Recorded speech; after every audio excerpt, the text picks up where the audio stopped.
Hey guys, welcome back to my channel. Today I'm going to show you how to make this gorgeous cherry blossom tree cake, complete with hand-piped buttercream flowers. It involves various techniques which I'm going to talk through in detail on this tutorial. Once again, I do apologize about the format of this video. I still have construction work going on in my building, but I didn't want to miss the opportunity to show you how I made this beautiful cake. So as usual, I'm going to start off by filling the cake and crumb coating. So I baked a chocolate cake and I also made some ganache last night.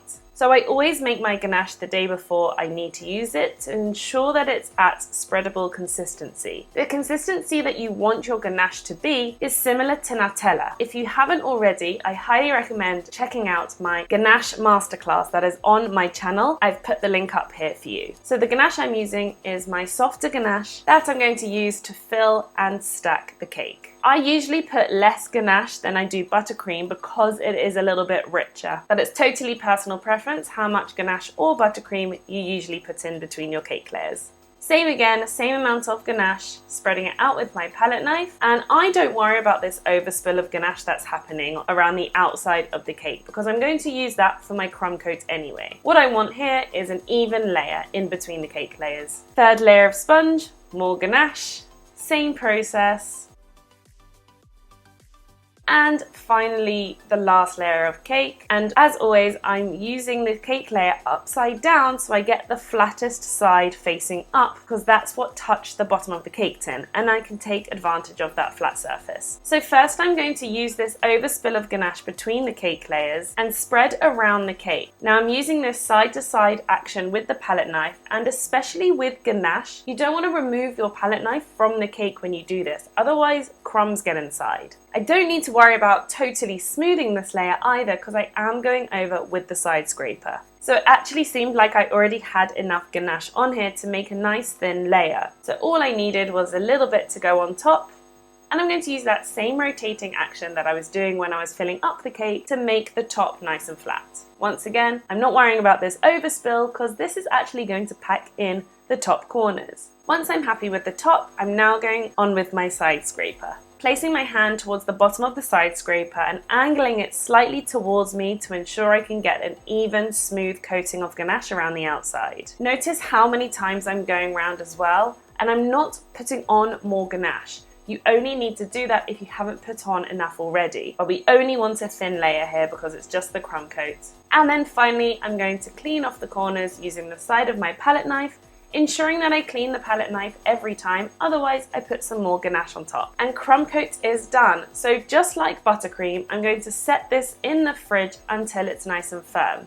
Once it's firm, which means there's nothing coming off my fingers, I'm going to go on with a layer of my Swiss meringue buttercream. Now because the ganache is totally cold, it's not going to mix into the buttercream, and so the buttercream will stay white and clean even though I'm going over this chocolate layer. Using the back of my palette knife and that same action as I was doing before, side to side, I'm going to coat this cake with about half a centimetre thick of the Swiss meringue. I'm keeping it white for now because I am going to start introducing colour once I've completed the white layer. Making sure I'm filling every single part, especially where the cake touches the cake board at the bottom. People tend to forget about that bit. All around the top, making sure that it's the same thickness. And then I'm going to spoon some buttercream on the very top of the cake and flatten it out with the side of my palette knife and rotating my turntable. And once again, I have this lovely overspill of buttercream, which is going to help me pack in my corners when I go around with my side scraper. As I said, I'm going to be introducing a colour.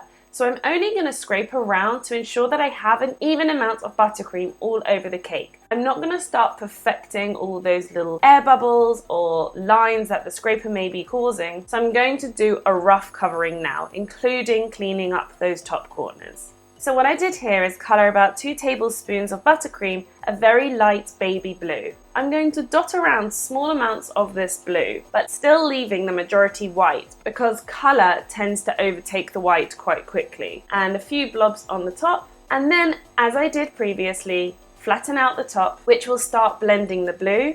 And I'm also going to use my side scraper to flatten out the top even more. So I'm just letting the weight of the scraper fall on top and make sure there's no excess buttercream in the center of the cake, which tends to happen.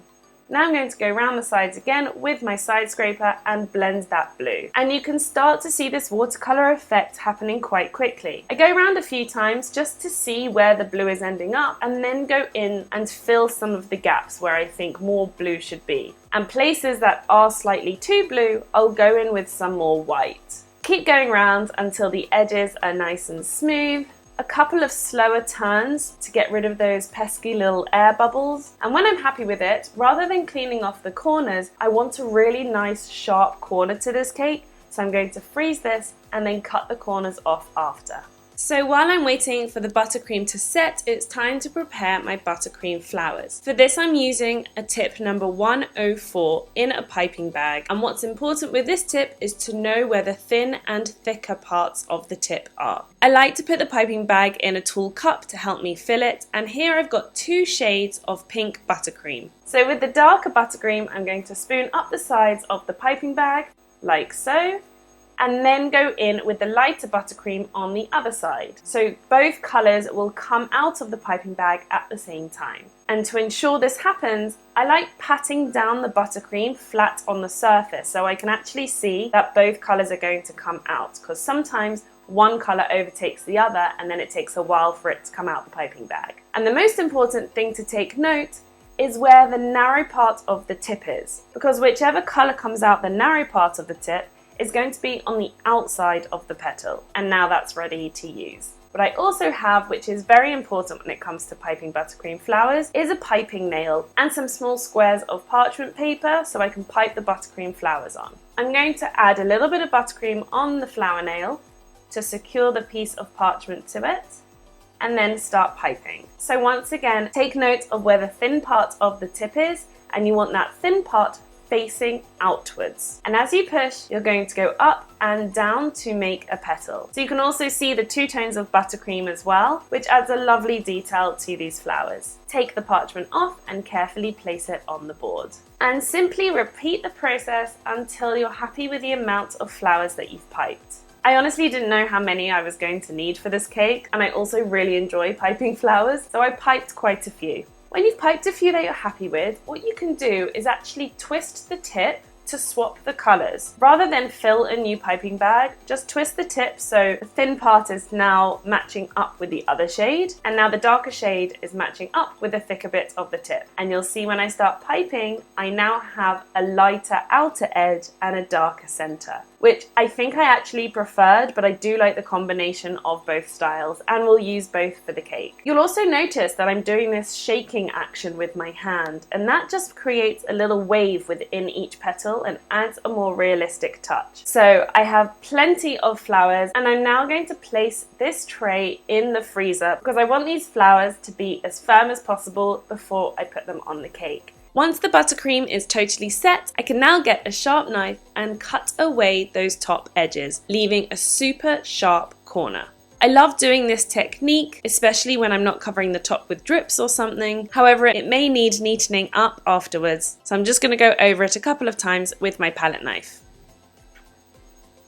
And now it's time to pipe the tree on the outside of the cake. So using some leftover ganache that I had from filling up the cake, I've placed it in a piping bag and cut a very small hole to draw the tree on. And I like the idea of drawing this tree coming from one corner upwards in a diagonal. And I'm going to draw a few branches on there too, because this is where all the flowers are going to sit. And to balance out the design, I'm going to put a little detail on top too, and make both trunks a little bit thicker. Even though the ganache is setting to the cold cake, I want to make sure it is solid because I want to dust it, so I'm going to put the cake in the fridge for 5 minutes.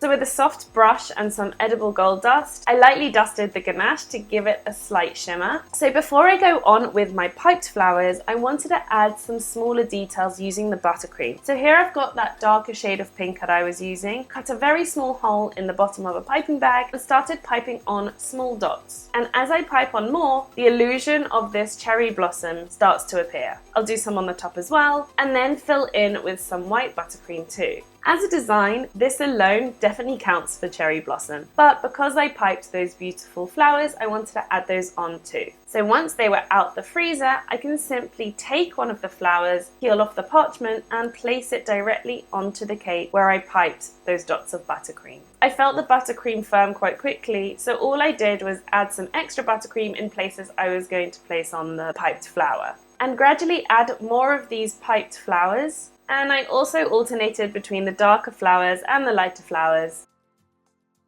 I'm really happy with the way this cake is looking, but just to add one last detail on these flowers, I'm going to take that piping bag of buttercream and add very small dots in the center of each flower. And I thought this detail really tied all the decorations together. A few more dots of blossom in the background. And then my final detail, of course, is some gold leaf. This just adds yet another detail and ties together all the decorations. And there we go, that is my cherry blossom cake. I hope you enjoyed watching the process. I hope you try it out yourself. It's a really fun one to make. Of course, if you do, please tag me at Georgia's Cakes on Instagram. Please like this video and subscribe to my channel so you don't miss any tutorials that I upload, and we'll see you very soon.